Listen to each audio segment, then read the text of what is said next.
예수 그리스도로 기도했습니다. 아멘. 네, 그럼 형님 나오셔서 말씀 전해 주시겠습니다.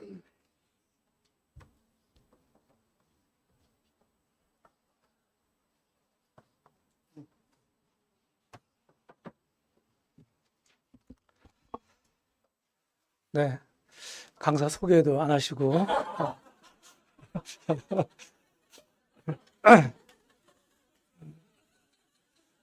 제가 여태까지 어, 주님 믿은 지가 50년 넘었거든요. 근데 이렇게 사위를 잘 보시는 분 처음 봤어요.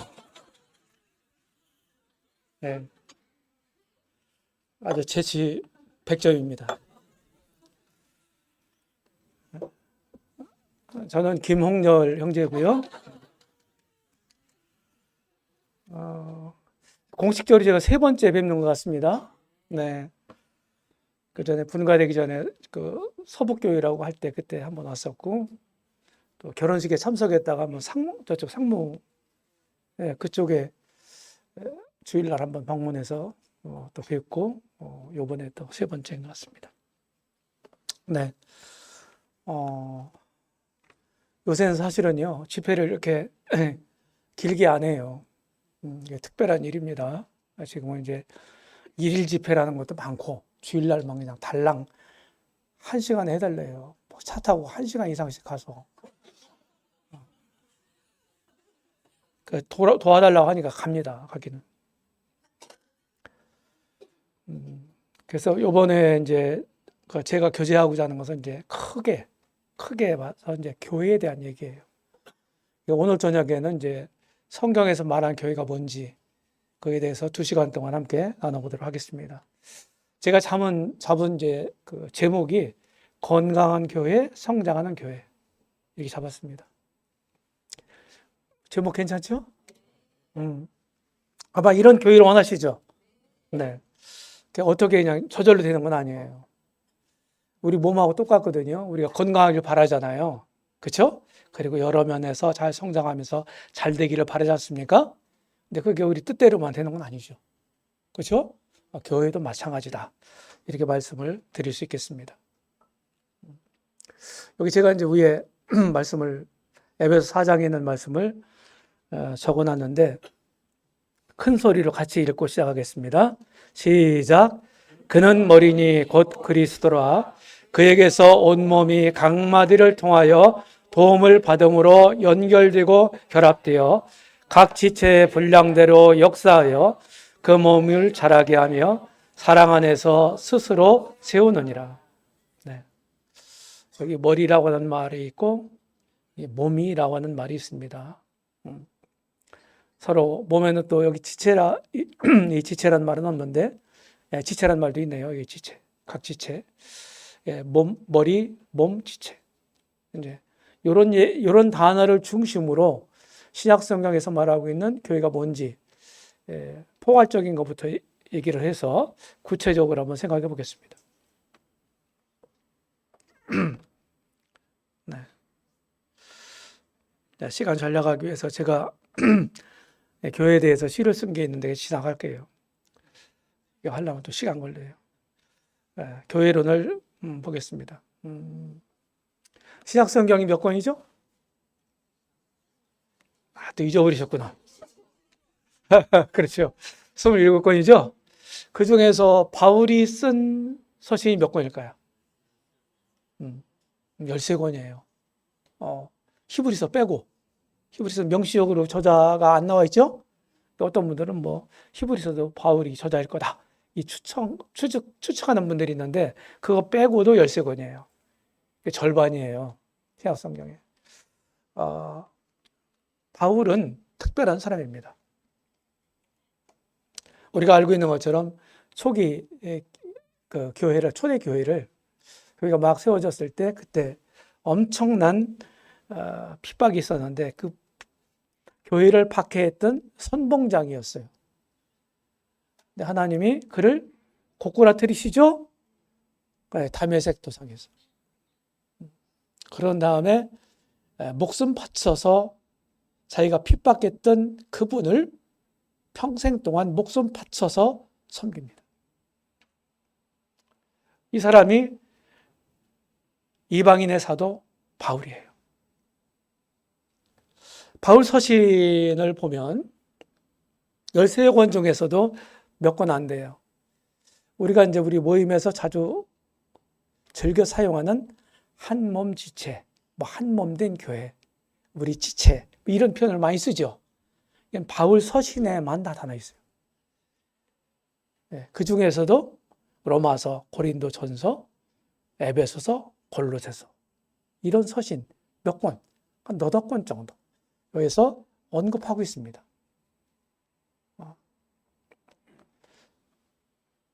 근데 이게 왜 중요하냐 이런 얘기를 한번 해보려고 합니다. 그리스도의 몸으로서의 교회.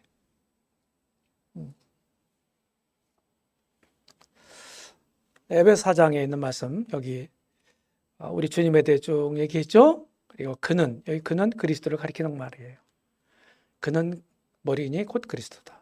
그래 온 몸이 지금 읽은 말씀대로 각 지체의 분량대로 역사해서 각 지체의 분량대로 우리가 알고 있는 것처럼 자 복음을 통해서 구원을 받았어요. 믿었어요. 하나님 자녀가 됐어요. 다른 말로 하면은 성령의 침례를 받았어요. 성령을 들어오셨어요. 내 안에 믿는 사람 속에 내 주에 계신다고 그러죠. 네. 이런 사람은 그 몸의 지체가 된 거예요. 그리스도의 몸, 영적인 몸인 교회 지체. 우리 몸 보세요. 김홍렬이라고는 한 인격체에 머리가 하나고 몸이 하나잖아요. 근데 한 몸에는 많은 지체가 있죠.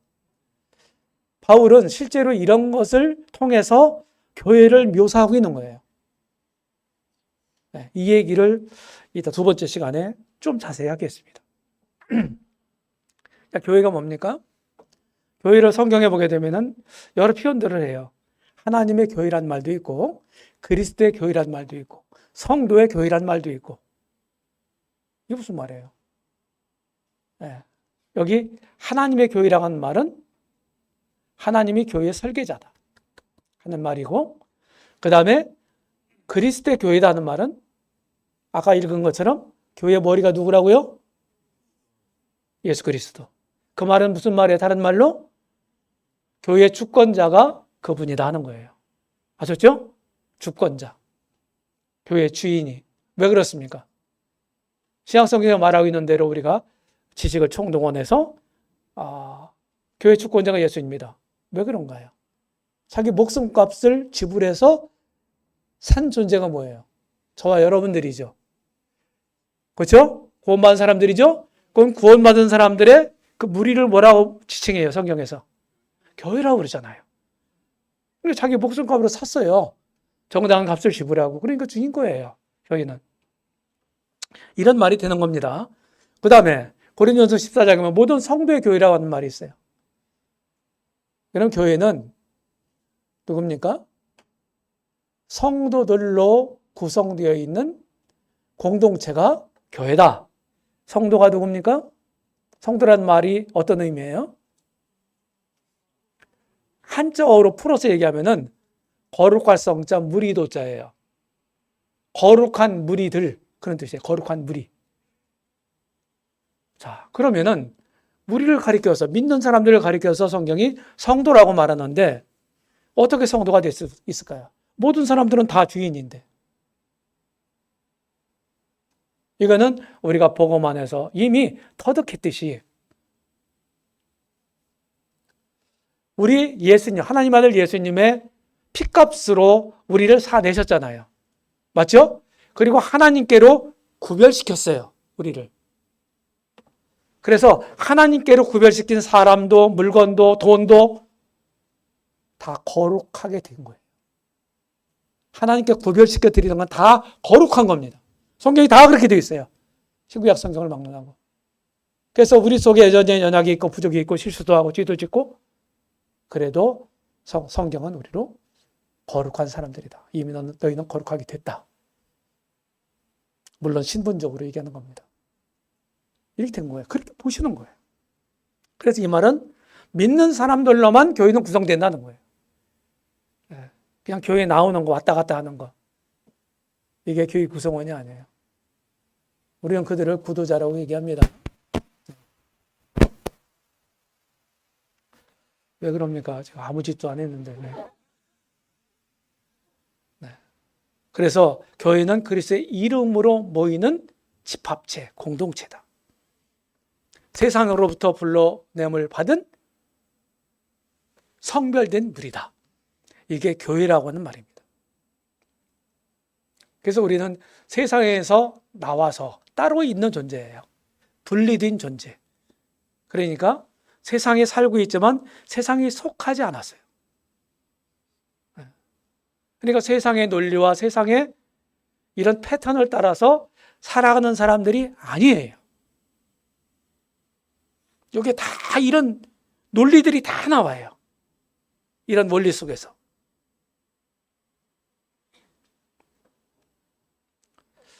하나님 경륜을 보게 되면 우리 주님이 구속을 완성하시고 이 땅에 오셔서 승천하시죠.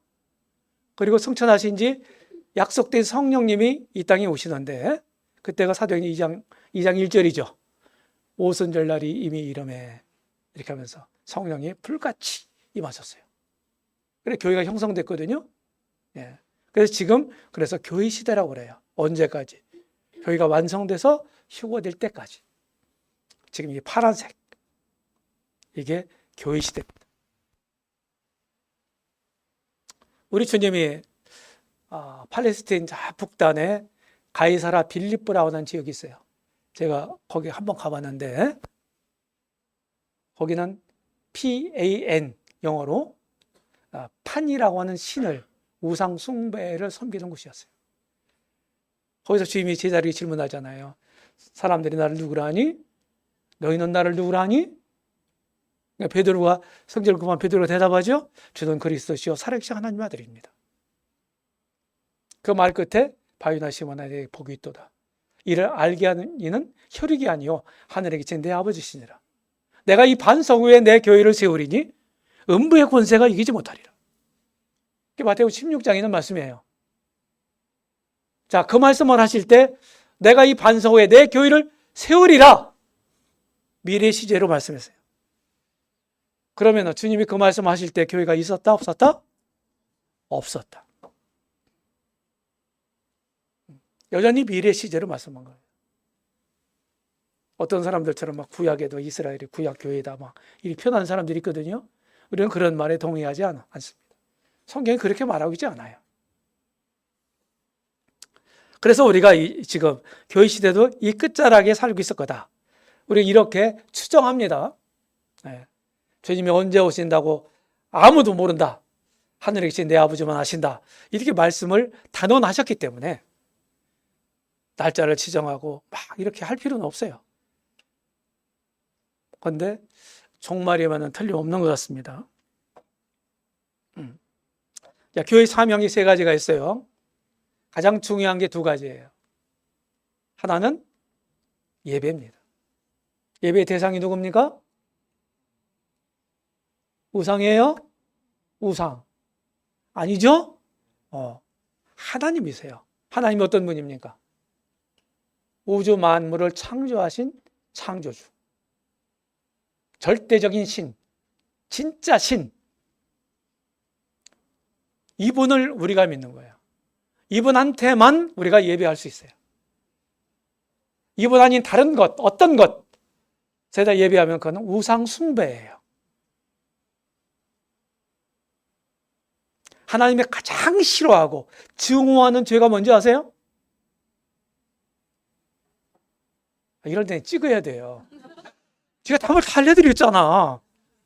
우상숭배죄야. 우상숭배죄. 구약 성경에 보면은 우상숭배와 관련된 이런 문맥에서 하나님을 뭐라고 표현하냐면은 나는 질투하는 하나님이라 이렇게 표현하고 있어요. 자, 질투하는 하나님이래요. 하나님이 자기 형상대로 만들어진 사람들로부터 경배를 받으시고 하나님은 사랑이시기 때문에 그 사랑을 또 내려주시고 은혜를 내려주시고 이렇게 하시는 것이 원래 하나님의 계획인데 하나님 당신이 엉뚱한 거에다가 빌고 난리를 피는 거예요. 하나님 사랑하는 사람들이. 질투가 나요, 안 나요? 당연히 나지. 질투하는 하나님이 한번 검색해 보면은 제가 기억하기로 5번, 6번 나와요. 전부 우상숭배와 관련돼 있어요. 질투한다는 그 말 자체 속에는 뭐가 있어요? 사랑이 깔려 있는 거예요. 사랑하지 않으면 질투할 수 없어요. 질투가 뭘 필요해요? 맞죠? 하나님만이 우리 예배 대상이에요. 성경에서 말하고 있는 하나님. 하나님 당신을 계시하셨습니다. 계시. 나타내 보이셨다고요. 하나님이 어떤 분인지를 기록된 하나님 말씀이 성경을 통해서 우리에게 보여주셨어요. 계시해 주셨다는 거예요. 그래서 우리가 하나님 알 수 있어요. 우리가 상상하거나 우리가 고안하거나 이런 게 하나님이 아니에요. 그건 가짜지. 허상이에요. 이런 하나님께 우리가 예배를 드려야 된다. 성경이 다 이렇게 됐어요. 이게 첫 번째 사명이에요. 우리 개인적으로도 마찬가지고 교회도 마찬가지입니다. 요거 잘해야 돼요. 그래서 우리는 하나님을 근본적으로 우리 삶의 근본으로 삼아야 된다. 이걸 좀 어려운 말로 신분이라고 그래. 신분. 신분의 반대가 뭐겠어요? 그것도 당연히 인분이지. 인본주의가 만연돼 있어요, 지금요.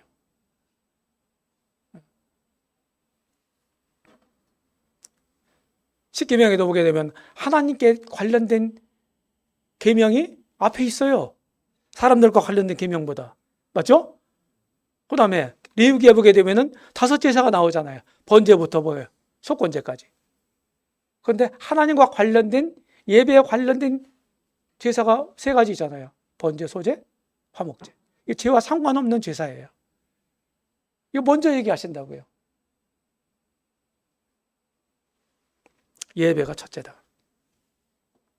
그래서 한마디로 말하면 와서 하나님의 영광을 보라는 거예요. 자, 베드로전서 베드로가요 2장에서 제사장이란 말을 2번 써요. 5절에서 거룩한 제사장, 9절에서 왕 같은 제사장. 근데 거룩한 제사장이 하는 일은 뭐냐? 신령한 제사를 드릴 거룩한 제사장이 들진이라고 그랬거든요. 신령한 제사가 뭘까요? 영적인 예배를 가리키는 거예요. 그 다음에 왕 같은 제사장 9절에서는 그의 기이한 빛에 들어가게 하신 자의 아름다운 덕을 뭐 한다고? 선전하게 하려 했다. 너희가 왕 같은 제사장이다. 이렇게 말한 다음에 그건 뭐예요? 하나님의 영광을 먼저 보고 그거를 사람들에게 나타내는 거예요. 이게 선교예요. 다른 말로 하면.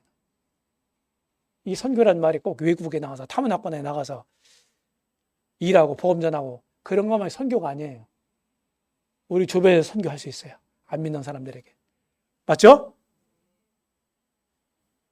이게 축약했을 때 교회가 우리 개인적으로나 교회적으로나 우리가 해야 될 가장 중요한 핵심 2가지 축약하면 2가지를 표현하면 예배와 선교예요.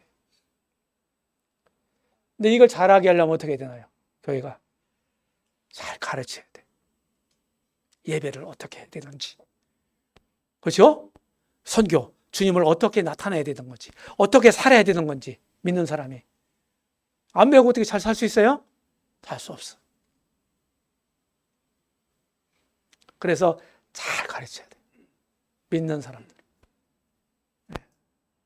전도하는 것도 배워야 되고, 어떻게 교제하는 법도 배워야 되고, 상담하는 법도 배워야 되고, 뭐 교회학교 어떻게 운영하는 거 이런 것도 배워야 되고, 어떻게 어린이들 대해야 될까 이런 것도 배워야 되고. 안 배울 게 있나요? 다 배워야 돼요. 교회가 이런 3가지 사명을 가지고 있다. 이것을 잘해야 된다. 말씀을 드리고, 자, 그리스도의 몸된 교회 지나갑니다. 자, 제가 이제 신약 성경을 보면서 성경 전체 66권이 다 하나님의 계시의 말씀이다. 자, 이 사실을 우리가 알고 있죠? 그렇게 믿고 있죠? 그게 하나님 말씀이에요. 그런데 사도 바울 서신 13권 중에 바울은 특별한 어떤 사명이냐면요. 이방 세계에 가서 하나님의 복음을 전하고 하나님의 교회를 세우는 그런 사명을 가지고 하나님께로부터 소명을 받았어요. 부름을 받았다고. 그래서 그 일을 나가서 하는 거예요. 이방 세계에 가서. 그런데 이제 바울 서신을 우리 찬찬히 읽어보니까 직접적인 어조로, 직접적인 표현으로 내가 계시 받았다. 내가 주께로부터 직접 받았다. 이런 표현들이 4번 나와요. 물론 그거 외에도 다 하나님 계십니다. 아셨죠? 그런 표현들을 제가 4가지를 했는데 그 첫 번째가 뭐냐? 복음이더라고요. 복음. 갈라디아서에 보게 되면 여기 보세요. 이런 그 복음에 대한 얘기를 1장 4절부터 얘기하고 그 다음에 11절에 보게 되면 오직 예수 그리스도의 계시로 말미암은 거다. 내가 너에게 전한 복음이 사람의 뜻을 따라 난 것이 아니고 예수 그리스도의 계시로 말미암았다. 이 표현하고 있죠? 복음도 알려주셨어요. 직접적으로 주님이. 제대로 된 바른 복음을 전할 수 있도록 직접 사도들로부터 먼저 된 사도들로부터 전수받거나 배우게 한 게 아니고 직접 얘기하셨다. 그 복음을 전한 거예요. 아셨죠? 사도 바울은 다른 12사도들하고는 달리 주님과 함께 하지 않았잖아요. 그죠? 주님이 구속을 완성하여 성취하신 뒤에 구원받았잖아요. 그렇죠? 그러니까 주님과 함께 한 적이 없어. 그런 바울을 통해서 이방 세계에 복음을 전해서 하나님의 교회를 세우고자 하는 계획을 가지고 계셨던 거예요. 근데 그 일을 잘하게 하려면 어떻게 되나요? 직접 알려줘야죠. 복음을 이렇게 계시해 주셨어요. 그래서 복음에 대해서 바르게 이해하려면요, 특별히 신약성을 다 보면 좋은데 바울 서신을 고찰해 봐야 돼요. 이렇게 직접적으로 얘기하고 있으니까. 주님으로부터 직접 계시받은 복음을 계시받았다고 그랬죠? 그 계시를 직접 받은 사람이 말하고 있는 복음이 뭔지를 잘 봐야 돼요. 두 번째. 교회의 몸된 교회에 대해서도 계시를 받았더라. 에베소서는 교회에 관한 책입니다. 그래서 에베소서는 교회론의 책이고 같은 옥중 서신 중에 하나인 골로새서는 모든 만상의 머리이신 그리스도에 대해서 얘기하고 있어요. 그래서 기독론의 책이에요. 골로새서는. 여기서 보면은요, 다른 여보세요. 여기에 계시로 내게 비밀을 알게 하셨다. 그랬죠? 이러면서 이제 거룩한 사도들과 선지자들에게 성령으로 나타내신 것 같이 다른 세대에서는 사람의 아들들에게 알게 하지 않았다. 이렇게 얘기했어요. 계시로 내게 비밀을 알게 했다. 이러면서 쭉 하면서 뭘 얘기해요? 교회에 대한 얘기를 해요. 이렇게. 교회에 대한 얘기. 교회에 대해서도 계시해 주셨다. 교회가 어떤 거다 하는 거. 제가 이 서두에서 바울만이 그리스도의 한 몸된 교회, 그리고 믿는 사람들이 그 몸의 지체, 우리 몸에 자주 사용하는, 주로 많이 사용하는 이런 용어들이 바울 서신에게 아주 명시적으로 나타나 있다. 이런 말씀을 드렸습니다. 세 번째는 주의 만찬에 대한 거예요. 자, 만찬은 언제 제정됐나요? 언제? 주님이 죽으시기 전날 저녁. 대개 학자들은 주님이 죽으신 게 AD 33년 4월 3일 금요일 날이라고 그래요. 최신 학자들이. 그게 맞는 것 같아요. 제가 이제 다 연구해 봤거든요. 주님 죽으신 해가 뭐 주 30년설이고 33년설이 있는데 33년설이 더 맞는 것 같아요.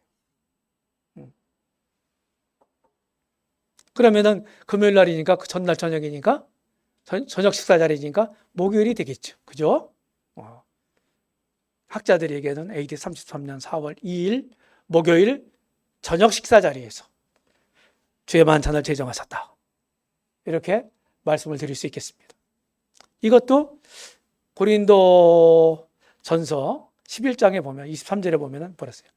내가 너에게 전한 것은 주께 받은 것이다. 주께 받은 것이다. 받았다 그랬어요. 이게 다른 말로 하면 계시받았다. 계시받았다. 주의 만찬이 뭔가요? 복음은요. 복음은 뭐예요? 맨 처음에 교회 기반이죠. 그렇죠? 구원받은 사람들이 교회의 구성원이 되니까, 지체가 되니까, 그 사람들로 교회가 구성되는 거니까, 진짜 믿는 사람들로. 그러니까 복음이 시발이잖아요. 그죠? 그러니까 교회 기반이 복음이에요. 이 신칭의 복음. 그 다음에 교회, 진짜 교회가 뭐예요? 그래서 몸으로서의 교회잖아요. 이것도 사도 바울이 계시해 주셨고, 그 다음에 주의 만찬도 계시해 주셨다. 자, 교회에서 이제 제일 먼저 해야 될 사명이 뭐라고 그랬어요? 교회가? 예배라고 그랬죠? 우리는 주의 만찬이라고 하는 하나의 주님이 부탁하신 양식을 통해서, 형식을 통해서 하나님께 예배를 드려요. 주의 만찬 그 자체가 예배다. 이렇게 말할 수는 없어요. 그런 형식을 통해서, 그런 예식을 통해서 하나님께 예배를 드리는 거예요. 아셨죠? 주님이 정해주신 방법이에요. 이렇게 말씀했죠. 우리 잘 알고 있는 말씀이에요. 그리고 마지막으로 휴거에 대한 것도 바울에게 계시해 주셨더라는 거예요. 휴거. 데살로니가전서 4장에 있는 말씀이 휴거에 대해서 가장 확실하게, 분명하게 말씀하고 가르치고 있는 구절이에요. 우리가 잘 알고 있는 거죠. 여기 보면은 우리가 주의 말씀으로 그랬어요. 너에게 말하노니, 이게 무슨 얘기예요? 주의 말씀으로라는 말은 주님께로부터 계시받은 말씀으로, 이런 의미가 되겠습니다. 여기에 끌어올려라는 말, 여기로부터 휴거라는 말이 생긴 거예요. 끌어올린다는 말이 한자 말로는 끌휴자 들것자예요. 이게 휴거예요. 이건 랩수.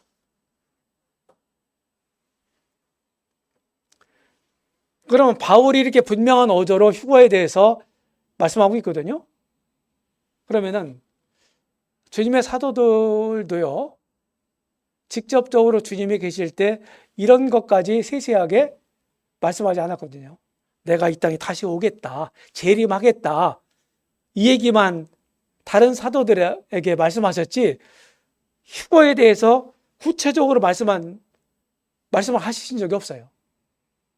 물론 우리가 이제 이런 눈으로, 이런 그 깨달음을 가지고 이제 그런 본문들을, 복음서나 이런 걸 보면은 그렇게 우리가 구분해서 볼 수 있어요. 그런데 몰랐다는 거죠. 명시적으로 계시가 안 돼 있기 때문에.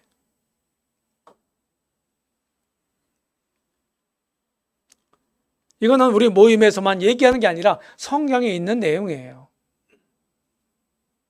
어떤 사람도 다비가 이런 휴거서를 만들어내가지고 이렇게 막 비판하는 사람들이 있거든요. 그런데 이런 말씀들을 어떻게 해석할 건데요? 현대 학자들은 그렇게 정면적으로 부인하는 사람들이 없어요. 휴거가 있다 없다 이런 거 말하는 자체, 없다고 말하는 사람들이 무식한 사람들이에요. 성경에 있잖아요. 근데 그렇게 표현을 안 해요. 휴거가 언제 있을 건가? 있긴 있는데 언제 있을 건가? 이 시기적인 것은 학자들마다 많이 달라요.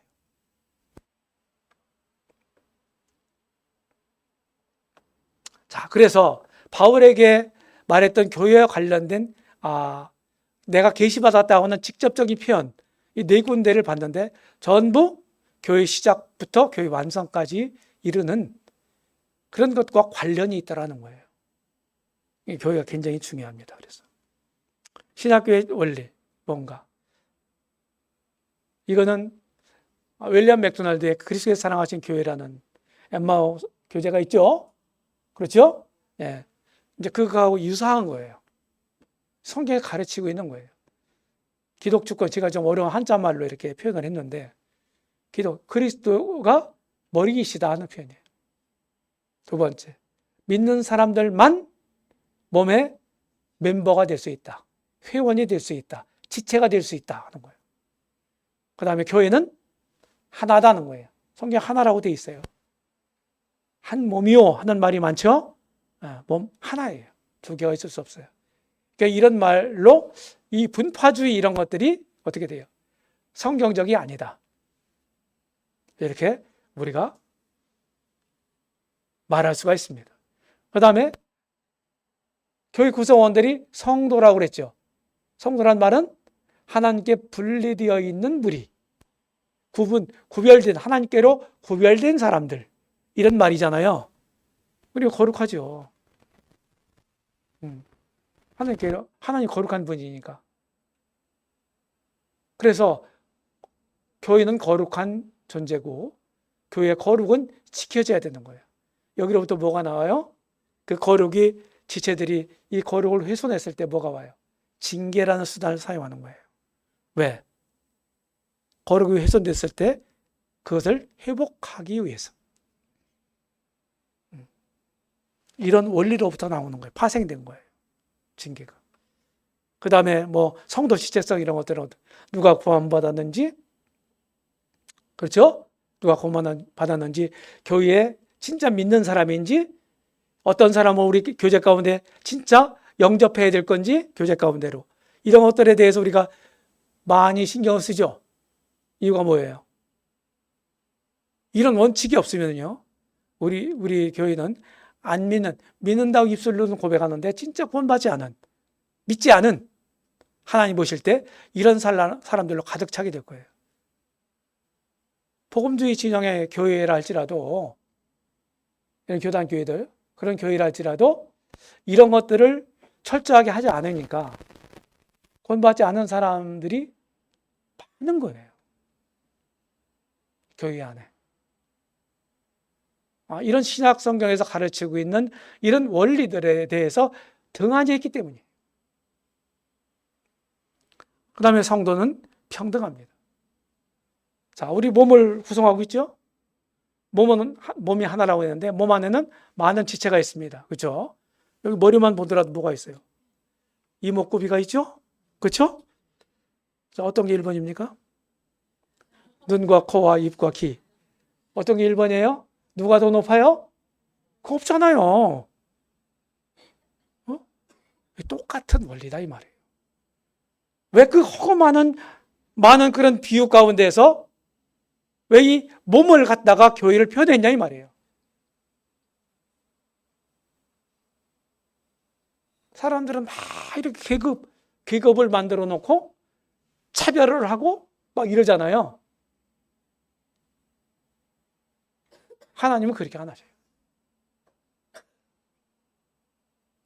사람은 다 동등한 겁니다. 그래서 하나님 모르는 사람들도 인권을 많이 강조하죠.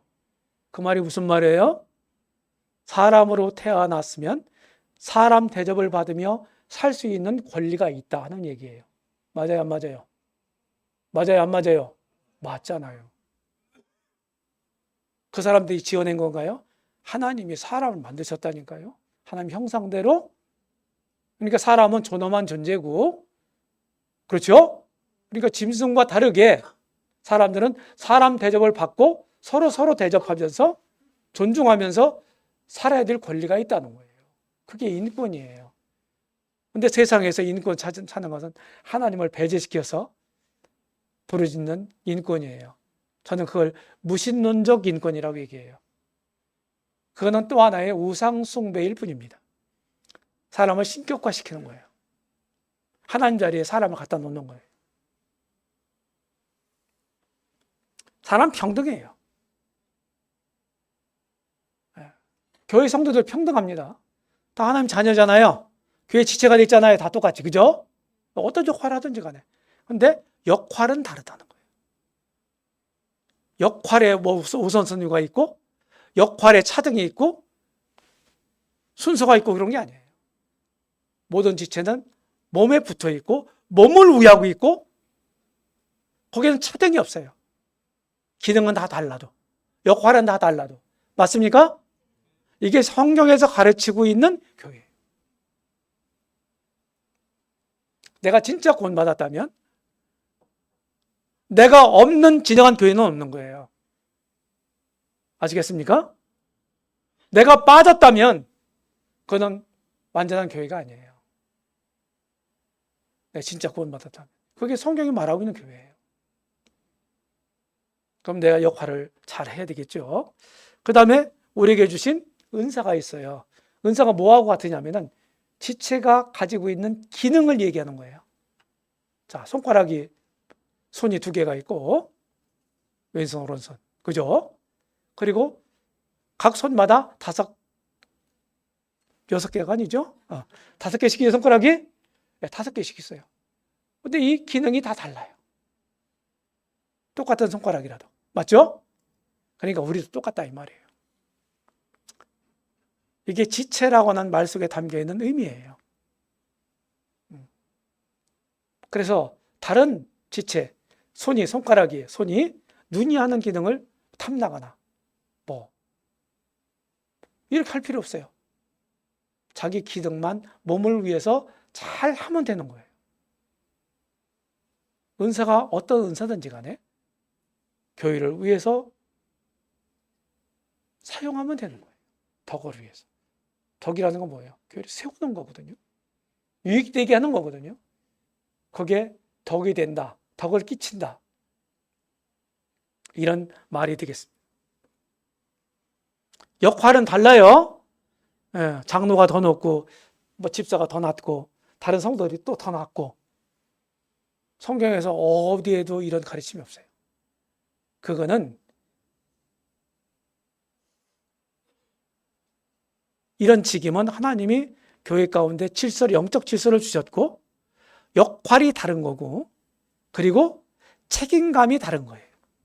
책임감. 나중에 얘기할 겁니다. 이것도. 그 다음에 성령 충만해야 돼요. 성령 충만하다는 말은 성령의 지배를 받아야 된다. 교회를 뭐 사랑의 공동체다, 진리의 공동체다 이렇게 표현할 수 있어요. 또 한 가지 성령의 공동체. 교회는 믿는 사람들로만 구성된다고 그랬죠. 그러니까 진짜 성경이 말하는 구원받은 사람들은 성령을 모시고 있는 사람이 아니에요. 진짜 믿는 사람은 성령이 안에 내주에 계신다고 그러죠. 그렇죠? 너희 속에 하나님의 영이 계신 것을 스스로 알지 못하느냐. 그랬잖아요. 고린도전서 6장에서. 우리 안에 계신 거예요. 그래서 성령 충만이란 말은 뭐 신비적인 게 아니에요. 뭐 성령이 가득 찼다. 그냥 직역하면 그런 말인데 이거는 성령의 온전한 지배를 받는다는 뜻이에요. 지배. 자, 성령님은 어떻게 역사하시나요? 하나님 말씀으로 역사하시는 거예요. 삼위일체 하나님 중에 한 위이신데 성령님은 인격적 존재신데 어떤 능력 정도, 하나님의 능력 정도가 아니고 하나의 인격적 존재예요. 그런데 이 성령님이 우리 속에 계시고 또 믿는 사람들이 다 모여 교회가 됐는데 이 교회 안에는 성령이 지배하도록 영적인 원리가 통하도록 돼 있는 곳이에요. 원래. 그럼 성령님이 사용하시는 수단이 뭐냐? 사도 바울이 하나님의 전신갑주에 대해서 얘기하면서 성령의 검에 대해서 얘기하죠. 성령의 검, 곧 뭐라고요?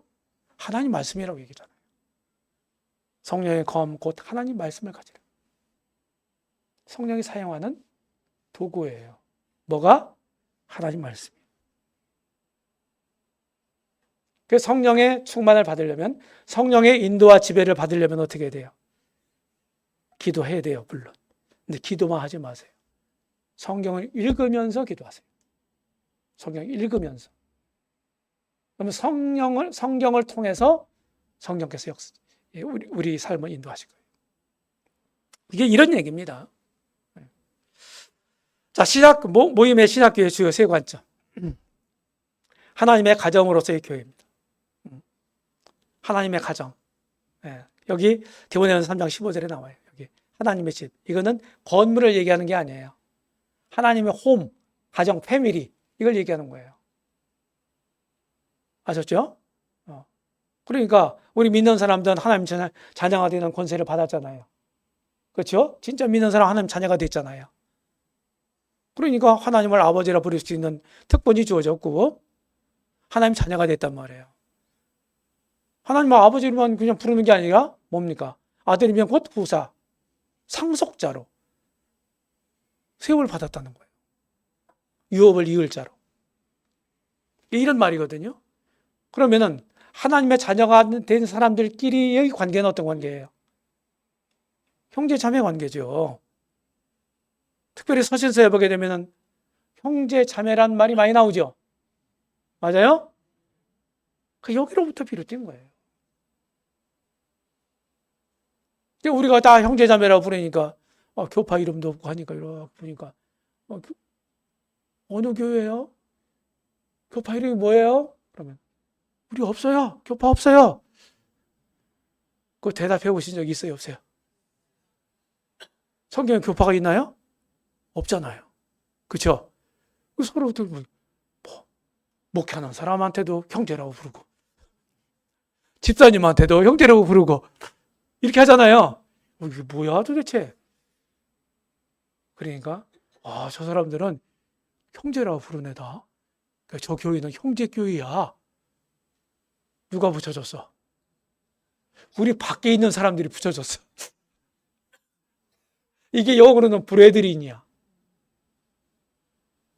이게 옛날 브라더스, 브라더 하면은 형제란 말이잖아요. 여기 S 붙이면 복수가 되죠. 형제들. 이 형제들이라고 하는 브라더스의 옛 단어예요. 브레드린. 아셨죠? 이렇게 생겨난 거예요. 성경에 있잖아요. 그 다음에 그리스도의 몸으로서의 교회. 지금 얘기했죠 다. 그 다음에 그리스도의 신부로서의 교회. 어린이의 신부가 교회라고 그러잖아요. 그죠? 교회. 우리 어린 양의 혼인식의 주인공이에요. 혼인잔치가 열리는데, 어린 양의 혼인잔치가 열리는데, 그때 우리는 하객으로 참석한 존재가 아니고, 그 주인공이다. 결혼식의 주인공이 누구예요? 신랑과 신부 아닙니까? 맞아요? 우리가 그런 사람들이라고. 이 말은 무슨 얘기냐? 주님과 이미 하나가 됐다는 얘기예요. 부부는 일심동체라며요. 그렇죠? 가장 가까이에 있는 사람이잖아요. 부부간에는. 부부는 그래서 무촌 관계예요. 촌수가 없어. 물론 등 돌리면 남남이 되지만은 무촌 관계예요. 아버지와 자식 관계가 일촌 관계예요. 그래서 젊은 사람들은 우리 일촌하자고 아무한테나 일촌하자고 그래. 무슨 뜻인지도 모르면서 청소 잘 따지시기 바랍니다. 이게 그리스도의 신부예요. 신약 성경적 교회관이 뭡니까? 성경의 교회가 뭘까요? 지금 하나님의 가정이라고 그랬죠? 그리스도의 몸이라고 그랬죠? 그리고 성경에 보니까, 신약 성경에 보니까 각 지역교회마다, 대교회마다 서로 따로따로야. 특별히 요한계시록 2장 3장에 보게 되면 소아시아 지역에 있었던 7개 교회가 나오죠? 근데 각 7개 교회 맨 위에 헤드, 총회장한테만 딱 얘기해서 야, 네 사나 교회들한테 다 전달해. 교회 머리 대신 주님이 그렇게 안 하셨죠? 각 지역교회마다 직접 말씀하시고 판단하시고 칭찬도 하시고 권면도 하시고 책망도 하시고 약속도 주시고 이게 계시록 2장 3장이에요. 그러니까 지역교회는 독립적이다. 각 개교회는. 그러니까 오늘날 기독교계의 이런 모습들이 성경에서 말하는 모습은 아니다. 우리는 이걸 지향하지 않습니까? 그죠? 지향한다 하는 거예요. 그 다음 우리 모임은요, 전 세계적으로 하나로 다 뭐 서열이 있는 게 아니고 뭐 본부가 있는 이런 교회가 아니고 전 세계에 있는 우리 모임하고 네트워크식의 수평적인 관계에서 네트워크식 교제를 하고 있단 말이죠. 이런 교단이 있나요? 없어요. 제가 알기로는 우리 모임이 유일하지 않나. 뭐 잘은 모르지만 제가. 우리 모임은 지금 실제로 확실히 있어요. 제가 외국에 주님 은혜로 이제 여러 나라를 가봤는데, 그럼 모임들 가보면요, 찾아가면요, 뭐, 이름도 모르죠. 처음 들어본 이름이잖아요. 예. 처음 본 형제잖아요. 근데 저 한국 코리아에서 온 형제다 하는 것만으로 선대를 받아요. 이게 모임이구나. 성경이 말하는 거예요.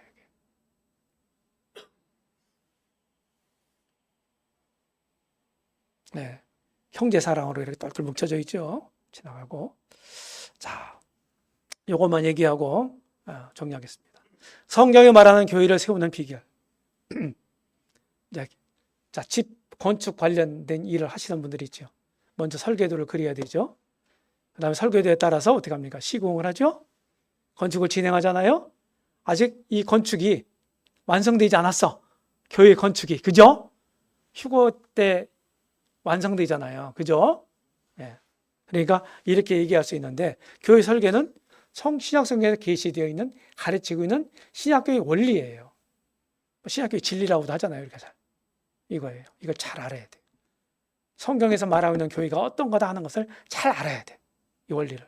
이게 설계도야. 내 생각대로 아무렇게나 세우는 게 아니에요. 그 다음에 시공을 하는데 가장 우리 기독교 신앙의 근본이 뭐라고 그랬어요? 복음이라고 그랬죠. 성경이 말하고 있는 복음을 명확하게 전도자는 알아야 되고 명확하게 전해주도록 노력해야 돼요. 그럼 전해주면 이제 믿는 사람도 있고 안 믿는 사람도 있을 거예요. 믿는다고 얘기를 해도 우리가 100% 다 믿으면 안 되죠. 그렇죠? 박해 시대 때는 거짓말 할 수가 없었어. 믿으면 바로 불리기 오니까 거짓말 할 수가 없었다고. 초대교회 때, 사도행전 같은 때. 그때는 거짓 신앙 고백을 할 수가 없어. 그러니까 믿었다고 하면은 바로바로 침례를 줬어요. 확실한 거니까 그때 당시에는. 근데 지금은 아니지 않습니까? 그러니까 분별을 잘해야 돼. 분별을. 그래서 우리 모임에서는 상담업도 침례 상담도 해. 복음 상담도 하고 침례 상담도. 그래서 침례를 줘. 이미 영적으로는 교회 지체가 됐어. 믿었다면 진짜. 거듭났다면. 그런데 침례를 받는 거는 뭡니까? 주고 받는 거는 공식적으로 교회 지체로 영접을 받는 거예요. 제가 이제 청년 때 젊었을 때만 해도 처음 믿은 분들이요, 침례를 빨리 받기를 원했어요. 그 이유가 뭔가 하니 물어봤더니 빨리 떡을 떼고 싶어 하고 형제자매라는 호칭을 듣고 싶은 거예요. 실제로 있었던 얘기예요. 근데 우리 젊은이들 요새는 뭐 무덤덤하죠? 이게 뭔지, 이게 뭐 그냥 주나 보다. 주니까 받는 거다.